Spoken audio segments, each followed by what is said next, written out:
O ministro André Mendonça bateu de frente com Alexandre de Moraes no julgamento do primeiro réu do 8 de janeiro ao questionar a facilidade com que os manifestantes entraram no Palácio do Planalto no dia dos atos em Brasília. André Mendonça lembrou que foi ministro da Justiça do governo Bolsonaro, citou manifestações de 7 de setembro e disse que agentes da Força Nacional poderiam ter sido acionados para evitar os ataques aos prédios públicos federais. Moraes interrompeu o colega e Mendonça reagiu, abre aspas, muito embora eu queria e o Brasil quer ver esses vídeos do Ministério da Justiça, fecha aspas, comentou Mendonça fazendo referência às gravações da pasta de Flávio Dino. A alfinetada deixou Alexandre de Moraes descontrolado. Não coloque palavras na minha boca.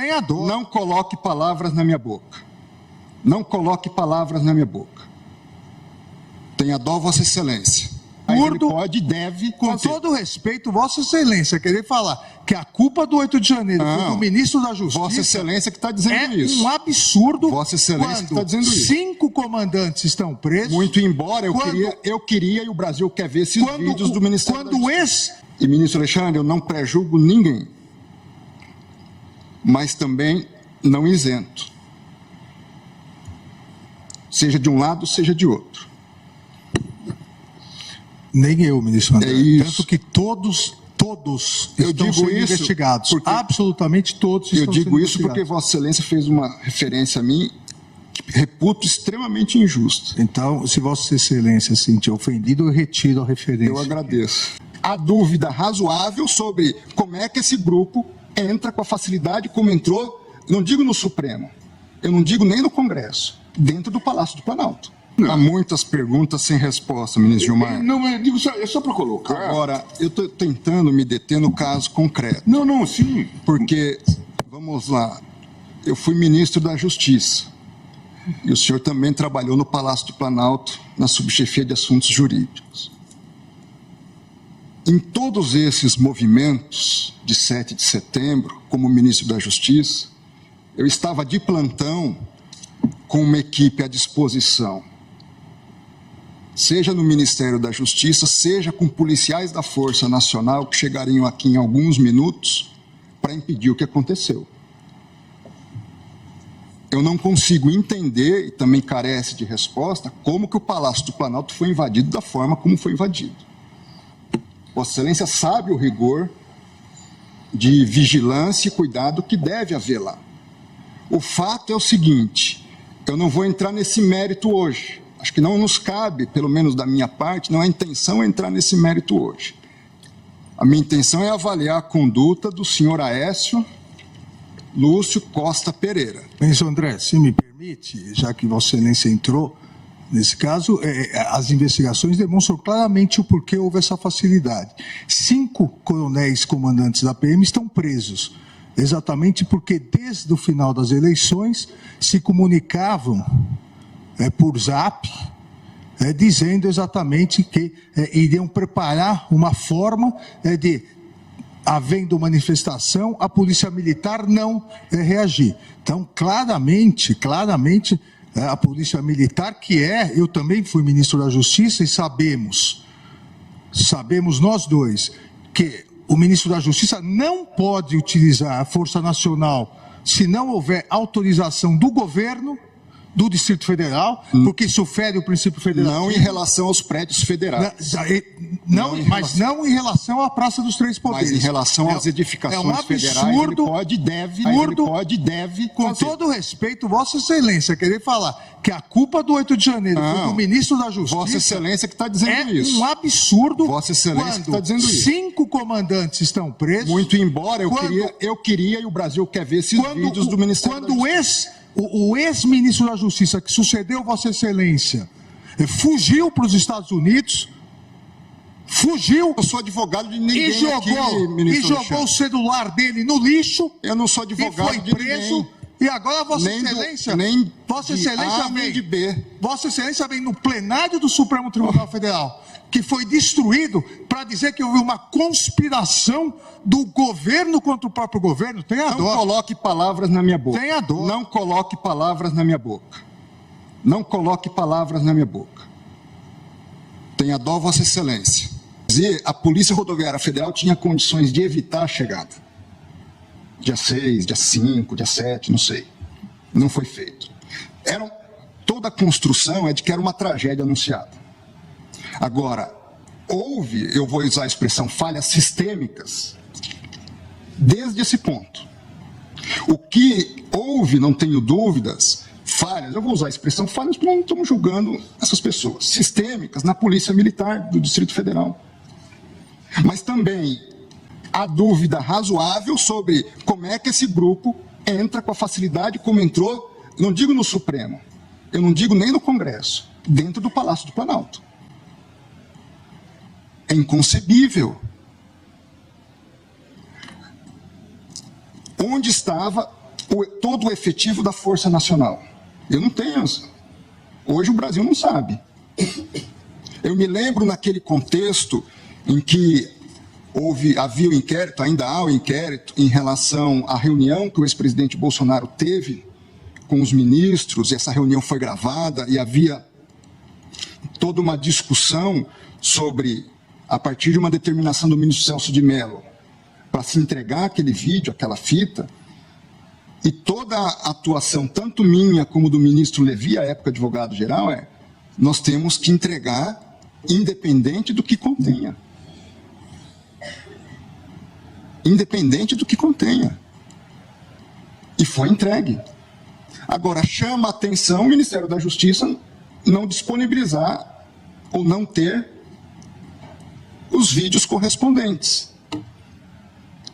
Nós precisamos tratar todos igualmente, com os rigores correspondentes e também com o reconhecimento de que certas situações geram um não enquadramento em determinada conduta.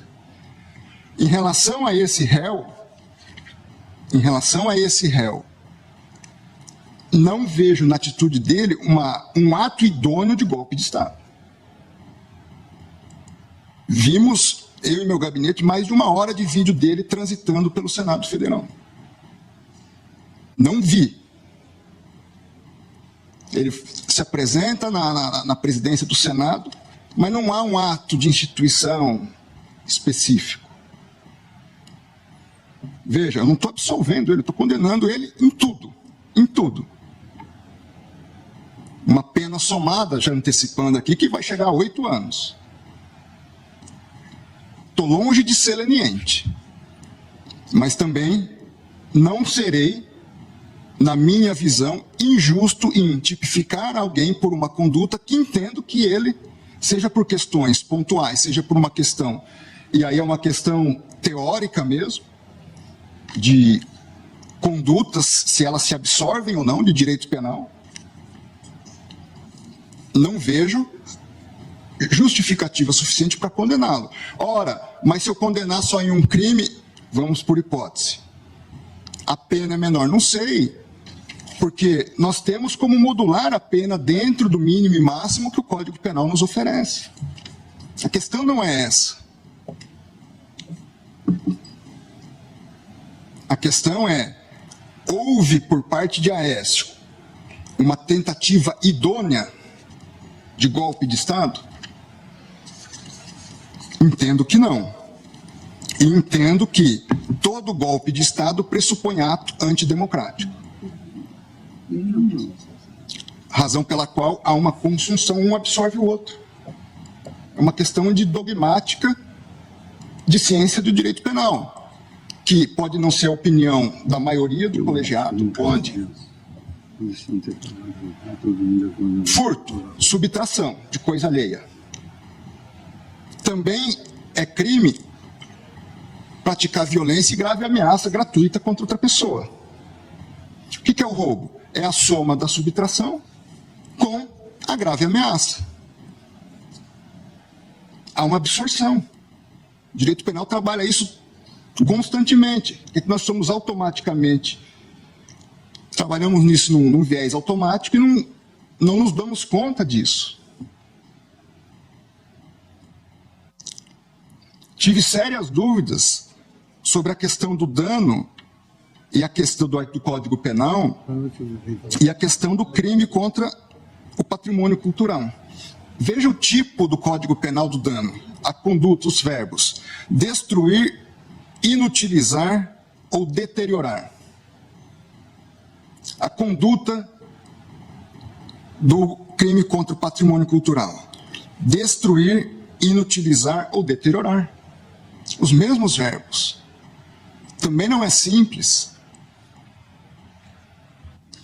Entendo, porém, que, de um lado aqui, há sim um princípio de absorção desses ilícitos. Entendi, por outro lado, que nesses crimes havia condutas diversas. Porque uma coisa é você praticar uma ação destruindo um computador aqui, um copo ali. Foram várias destruições. Por isso antecipo, entendo que não absorve. Agora, a conduta que é tentar, o que ele tentou? Ele chegou a tentar, na minha visão, instituir um novo governo. Ele tinha até isso, talvez, como ideal. Mas não vejo, seja na capacidade, olhando as cenas dele no vídeo, não houve um planejamento posterior sobre o que fazer. Entendo que, nesse contexto, veja só a situação de injustiça com que eu posso me deparar. Seria menos gravoso para ele destituir e dar o golpe do que fazer o que ele fez. Que ele incidiria só num tipo. E nós estamos, repito, uma lei nova, um contexto extremamente complexo. E, ministro Alexandre, eu não pré-julgo ninguém, mas também não isento. Seja de um lado, seja de outro. Nem eu, ministro André. É isso. Tanto que todos Eu estão digo sendo isso investigados. porque- Absolutamente todos estão Eu sendo digo isso porque investigados. Vossa Excelência fez uma referência a mim que reputo extremamente injusta. Então, se Vossa Excelência se sentir ofendido, eu retiro a referência. Eu agradeço. Agradeço. E peço minhas desculpas. E se alguma coisa também eu fiz de modo indevido, tenha minhas desculpas.